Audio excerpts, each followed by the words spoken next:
Hakim Mahkamah Konstitusi atau MK Arief Hidayat melontarkan peringatan keras terkait proyek penulisan ulang buku sejarah nasional yang tengah digagas pemerintah di bawah perintah Menteri Kebudayaan RI Fadlizon. Ia menegaskan agar sejarah tidak ditulis berdasarkan perspektif penguasa. Menurut Arief, sejarah seharusnya tidak ditulis oleh penguasa demi menjaga objektivitas dan kebenaran faktual untuk generasi mendatang.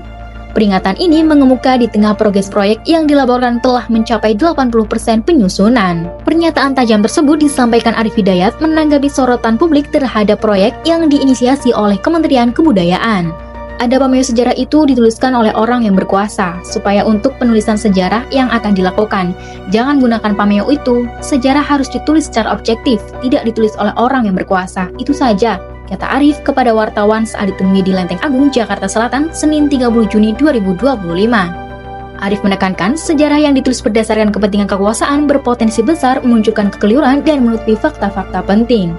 Meski menyuarakan kehati-hatian, ia tidak menolak keberlanjutan proyek tersebut asalkan pemerintah dapat menjamin prosesnya berjalan dengan jujur. Ya, boleh diteruskan, tapi tulisannya secara objektif dan jujur, tidak mengatakan bagaimana ada pameo sejarah dituliskan oleh orang yang berkuasa menurut versinya, tegasnya. Peringatan dari Hakim Konstitusi ini sejalan dengan kekhawatiran yang sebelumnya disuarakan oleh sejumlah kelompok masyarakat sipil. Mereka menilai proyek ini syarat akan muatan politis, memiliki kecenderungan melakukan deskoordinasi, serta berpotensi mengabaikan catatan-catatan kelam pelanggaran hak asasi manusia atau HAM di masa lalu.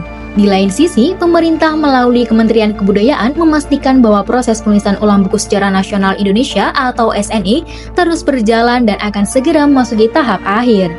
Direktur Jenderal Perlindungan Kebudayaan dan Tradisi Kementerian Kebudayaan, Restu Gunawan, mengungkapkan bahwa progres penyusunan naskah sejarah tersebut telah mencapai tahap signifikan.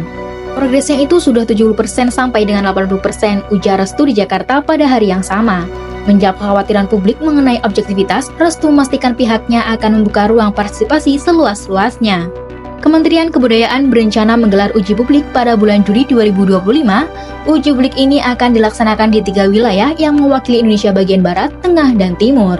Supaya mendapat masukan juga dari masyarakat, merasa memiliki ini karya kita bersama, karya anak bangsa, anak-anak bangsa, jelas Restu. Lebih lanjut, ia menjelaskan urgensi dari penulisan ulang sejarah ini. Menurutnya, pembaruan diperlukan karena belum ada penulisan sejarah nasional komprehensif yang dilakukan pemerintah sejak buku Indonesia dalam Arus Sejarah terbit pada tahun 2012. Dalam kurun waktu lebih dari 1 dekade, banyak temuan baru yang perlu diakomodasi. Selain memperbarui data berdasarkan temuan-temuan baru, ia juga menyebut bahwa penulisan ulang ini bertujuan untuk mengubah paradigma penulisan yang sebelumnya dianggap Jawa sentris menjadi lebih Indonesia sentris yang merangkum sejarah dari berbagai sudut pandang di Nusantara.